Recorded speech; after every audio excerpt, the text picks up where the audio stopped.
Hello students, today's lecture we will discuss about polyhouse management technology. In this course the next topic is compost. आत्तापर्यंत आपण बघितलं organic फर्टिलायझरच्या प्रिपरेशन्समध्ये किंवा त्याच्या टाईप्समध्ये बघितले, व्हर्मी कंपोस्टिंग बघितलं, ग्रीन मॅन्युअर्स बघितलं, त्यानंतर oil cakes, liquid organic fertilisers हे आपण बघितलेलं आहे.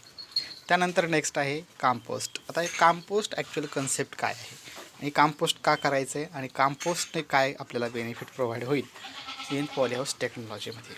तर त्यामध्ये compost is a product of decomposition of plant and animal waste with various ॲडिटिव्स.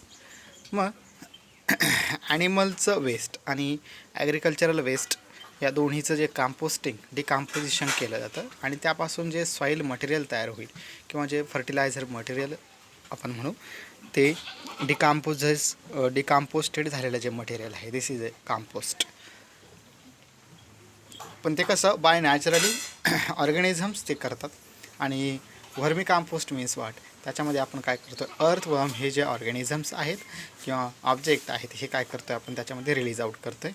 This is a artificially process and composting is a naturally processes. Composting is a process of converting organic matter into manure in a short time by accelerating fermentation process under control conditions is called composting. मग हे काय करते composting म्हटल्यानंतर organic मॅटरचं काय करते, conversion करते मॅन्युअरमध्ये. Okay, मॅन्युअरमध्ये म्हणा किंवा मग ऑर्गॅनिक फर्टिलायझर्समध्ये त्याचं कन्व्हर्जन केलं जातं, म्हणून त्याला ऑर्गॅनिक फर्टिलायझरमध्ये त्याला काय केलं आहे, ॲड केलेलं आहे किंवा त्याचा यूज केलेला आहे. मग त्याच्यामध्ये शॉर्ट टाईम जा त्यांनी सांगितलेलं आहे. शॉर्ट टाईममध्ये काय करतं, हे लवकर प्रोसेस करतं, त्यामध्ये फर्मेंटेशन प्रोसेससुद्धा काय होते, अप्लाय होते.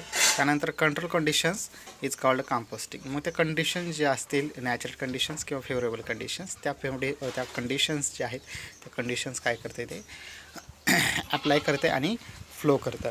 त्याच्यानुसार कंपोस्टिंगचं तिथं वर्कआउट केलं जातं. Procedure mostly prepare in either pit heap method in a shady area in the farm. मग शेड एरियामध्ये फार्म एरियामध्ये हे काय केलं जाते, कंपोस्ट केलं जातं किंवा कंपोस्टिंग केलं जातं. Dimensions 10x4x2 feats. ओके, मग 10 मीटर लाँग किंवा 10 फीट लाँग काय असेल तो टँक बनवला जाईल. मग त्या टँक किंवा तो बॅरल जो असेल तो बॅरल तिथं क्रिएट केला जाईल. ओके, मग तसं त्याचं काय केलं जातं, 10 फीट लाँग असेल, 4 फीट हा ही त्याची विड्थ असेल आणि 2 फीट काय असेल त्याची हाईट असेल. अशा प्रकारे आपण हौद त्याला म्हणू शकतो. तो हौद बनवला जातो, टँक बनवलं जातं, बॅरल बनवलं जातं आणि त्यामध्ये हे कंपोस्टिंग काय केलं जातं, क्रिएट केलं जातं, प्रोड्यूस केलं जातं. First layer bedding material of 1 inch thick with soft leaves.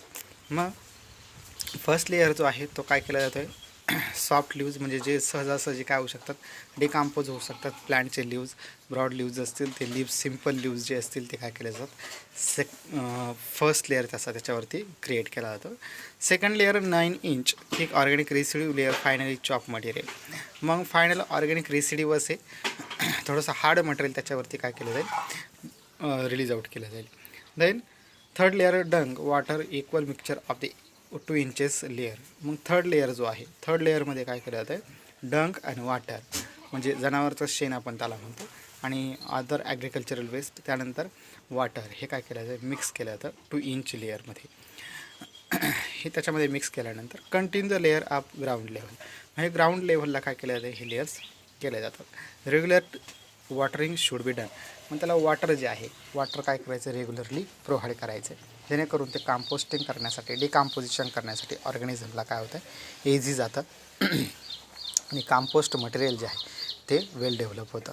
आणि ते वेल डेव्हलप झालेलं कंपोस्टिंग मटेरियल आहे ते आपण ॲज अ फर्टिलायझर्स म्हणून काय करतो, याचं पॉलीहाऊस टेक्नॉलॉजीमध्ये किंवा ऑर्गॅनिक फर्टिलायझर म्हणून ॲग्रिकल्चरल फील्डमध्ये त्याचा यूज करतो आहे. The next advantages of composting. मग त्याचे काय ॲडव्हान्टेजेस आहेत कंपोस्टिंगचे, व्हॉल्यूम रिडक्शन ऑफ वेस्ट. मग ते व्हॉल्यूम जे आहे त्या ऑर्गॅनिक जे वेस्ट असेल, ॲग्रिकल्चरल वेस्ट असेल किंवा डंक असेल किंवा वॉटर असेल, ॲग्रिकल्चरल वेस्ट असेल, त्या वेस्टचं काय करतं इथे व्हॉल्यूम रिडक्शन करतं, म्हणजे त्यांचं वजन कमी करतं, डिकम्पोज करतं. Then composting temperature kill pathogen weed seeds and seeds.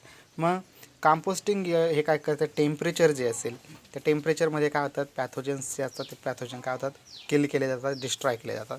Weed seeds असतील, वीड सीड्ससुद्धा काय केले जातात, डिकम्पोज केले जातात, डिस्ट्रॉय केले जातात.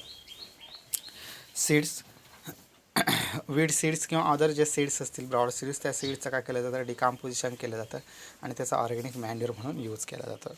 एक्सलंट सॉईल कंडिशनर, मग त्याच्यामध्ये सॉईल कंडिशनर जे असतील ते एक्सलंट वेल डेव्हलप झालेले असतात आणि तेच काय करतात, डिकम्पोज करण्याचं काम करतात हे ॲग्रिकल्चरल वेस्ट. सेलेबल प्रोडक्ट, हा प्रोडक्ट जो आहे तो आपल्याला सेल पण करता येतं आहे. ओके, कंपोस्टिंग केल्यानंतर आपण त्याचं सेलिंग पण करू शकतो मार्केटिंग पर्पजसाठी. त्यानंतर त्याचं डिमांड बघून आपण काय करू शकतो, प्रोडक्शन करू शकतो आणि प्रोडक्शन केल्यानंतर त्याला सेल केलं जातं. Reduce the risk of pollution, मग याच्यामध्ये काय आहे, पोल्युशन होण्याचा काही एक चान्स नाही. This is a eco friendly science किंवा इको सायन्स असं म्हटलेलं आहे किंवा इको फ्रेंडली प्रोसेसेस आहे म्हणून हे काय केलं आहे, नॅचरली प्रोडक्शन केलेलं आहे. देन पॅथोजन रिडक्शन, याच्यामध्ये पॅथोजन जे असतील पॅथोजनचं काय केलं आहे ते रिडक्शन केलं आहे. This is a natural process. Reduce or eliminate the need for chemical fertilizers, मग याच्यामध्ये काय करायचं, केमिकल फर्टिलायझर्स जे असतील किंवा केमिकली याचा काहीही उपयोग केला जात नाही किंवा याच्यामध्ये केमिकल्सचा काहीच रोल नाही आहे. ओके, हे सगळं काय होतं, हे नॅचरली प्रोसेस आहे.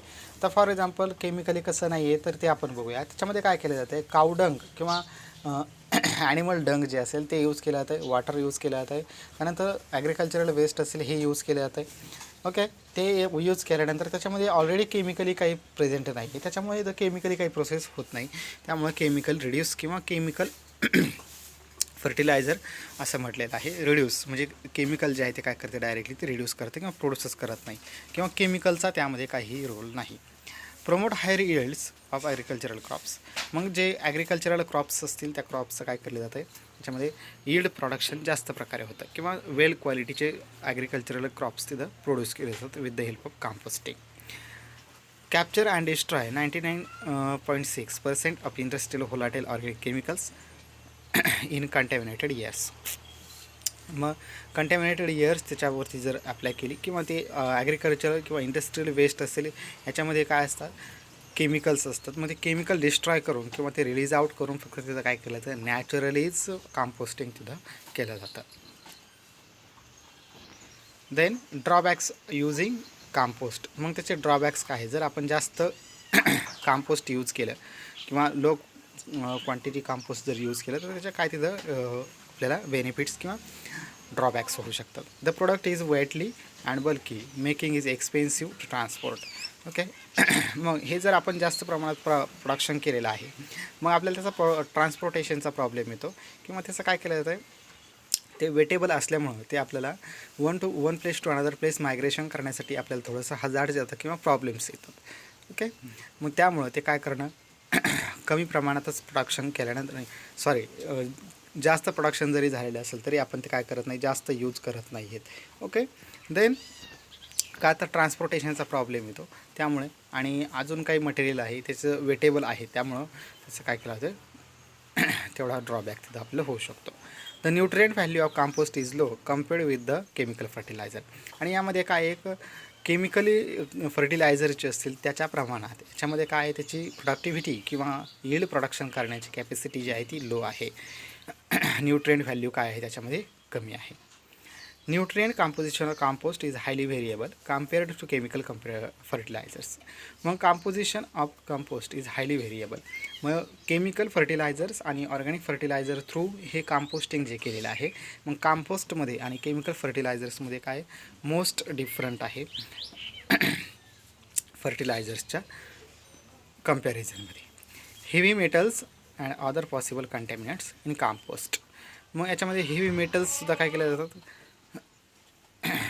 एंटर केले जातात, जे काय होत नाहीत, लवकर डिस्ट्रॉय होत नाहीत, असे मटेरियल जे आहे ते कंपोस्टिंग म्हणून आपण यूज करतो किंवा कंपोस्टिंगसाठी ते आपण यूज करतो, पण ते लवकर होत नाही तरी पण आपण ते यूज करतो कारण ते होणार आहेत त्यासाठी. देन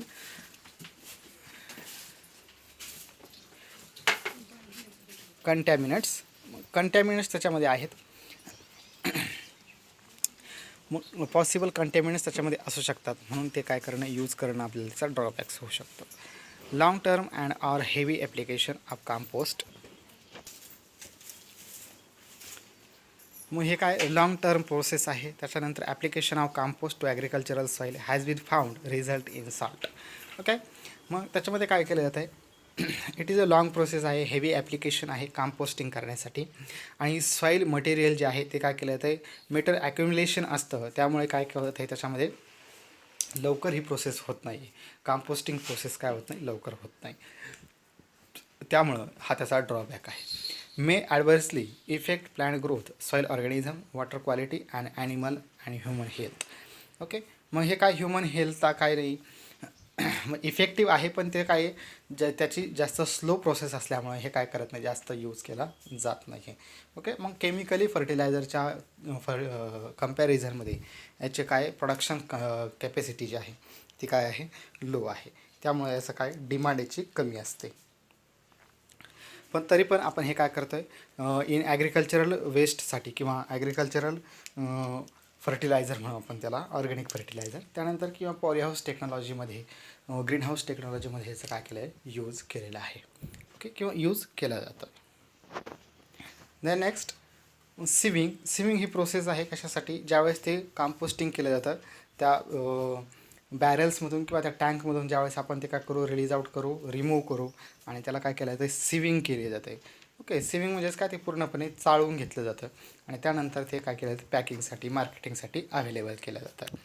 ओके, त्यानंतर packing, loading, pack, compost. Okay, मग या प्रकारे काय केलं जातं, ते पॅकिंग केलं जातं आहे आणि पॅकिंग केल्यानंतर त्याला ट्रान्सपोर्टेशनसाठी अवेलेबल करून दिलं जातं. ओके, देन मग ते कंपोस्ट सिविंग केल्यानंतर पॅक करायचं, पॅक केल्यानंतर मार्केटिंगसाठी अवेलेबल करायचं. Okay, the compost topic is finish. मग कंपोस्ट ॲक्च्युअल काय आहे, कंपोस्ट ही प्रोसेस काय आहे, किंवा कंपोस्ट काय यूज करायचं आहे आणि कशा त्याच्यामध्ये न्यूट्रिएंट मटेरियल आहे आणि केमिकली फर्टिलायझरच्या कम्पॅरिझनमध्ये ते कसं काम करतं किंवा ॲज अ इसेन्शियल प्रोडक्ट म्हणून आपण त्याचा यूज करू शकतो. ओके, हे सगळं आपण कंपोस्ट या कन्सेप्टमध्ये बघितलेलं आहे. Okay, thank you.